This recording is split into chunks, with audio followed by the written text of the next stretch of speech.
You can access the entire episode now on our website, forbiddenknowledge.news, Rokfin, Rumble, and all podcast platforms. Today I want to get your insights into the mysterious mounds scattered across the United States.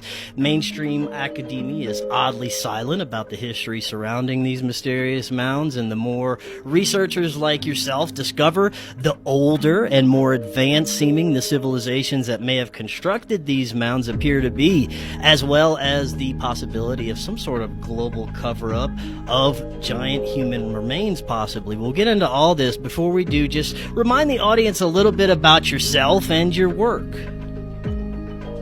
Well, I started in this field in 1983, but basically my profession is I work in the field of criminal psychology, which I have since the 1970s. I have a master's degree in psychology and a doctorate in counseling. I've been a certified psychologist, licensed in mental health counseling, done that for a long time. But starting in 1983, I developed this other hobby, which became a professional hobby and professional interest in the mounds. So I've been writing books and doing research in the field of Native American mounds and archaeology since the 1980s. Have a lot of books out. I'm not really sure how many are in the field of archaeology. Maybe 12 or 13, 14 cover that.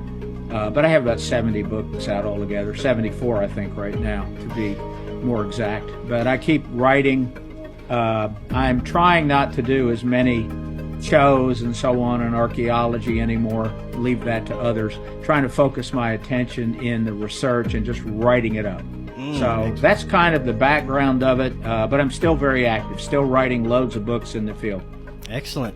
Now, when it comes to the mounds, what are some of the most interesting locations in the United States for you?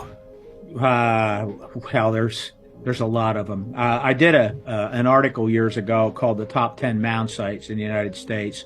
There are several that are, some of these are incredible. People think of an Indian mound as basically a small conical hump. It looks kind of like an ice cream cone. That's what the word conical means. The top is curved. And they think that they would lay a body there and just put dirt over it. That's the idea. But what people don't understand is that there were probably 1 million of these in North America, what is today the United States alone. Probably 1 million. Some of them are very, very old, as we'll get into here in a while. But a lot of those conical mounds, we're just talking about one kind now, the conical mounds, a lot of those have very large, extremely well-made stone chambers in them. In fact, just earlier today, I was going through some articles from the very early 1800s that had some photographs in them. Around 1830 or 40, they had some of the very first photographs. And I saw this site in Ohio called the Turner site, which I've always been fascinated with it. It's impossible to describe. You just can't describe some of these sites. But there was one mound at this massive site, one large burial mound, that when they started excavating it, they found that the whole mound began with a stone wall built in a perfect circle. The stone wall was about 7 feet high. It was made of stacked stones, very well made. It didn't have any mortar in it, but it was stacked masonry. And then they did burials in it and then covered it over with dirt. But if you look at it from the outside, you have no idea that, my God, that thing is made of stone. So there are lots of these stone mounds in America. There were some extremely large mounds in Ohio. One is called the Miamisburg Mound. It is a conical mound that is 70 feet high. Think about it, as tall as a 7-story building. Its circumference is around 400 feet. It is just enormous. About 20 feet down from the dirt, the outer level of it is dirt. About 20 feet down, it is totally covered with stone that looks like roof shingles. These are stone slabs that look like roof shingles. How were they found? Well, after they removed an outer layer of stone, that was on the top of it, and the locals did that so they could use the stone for construction. Then they began to excavate from the top, and then they found the next layer 20-some feet down. Now, what that means is that these mounds were used over and over for burials. They would bury, then they would fill it over, then they'd bury again on top of it, fill it over, and they'd get bigger and bigger. So there's a lot of these giant mounds in the United States. But then there are also what are called platform mounds. Platform mounds are also known as truncated pyramids. They're usually rectangular or square mounds. Sometimes they have a base of several hundred feet, like a square base of 200, 300 feet, and they can go up to 60 to 70 feet high. And then on the top of those, there were temples or other structures built on them. And those structures were used by the elite of the tribe. Either they were shaman, chief, or other people that were more important and more powerful in the society.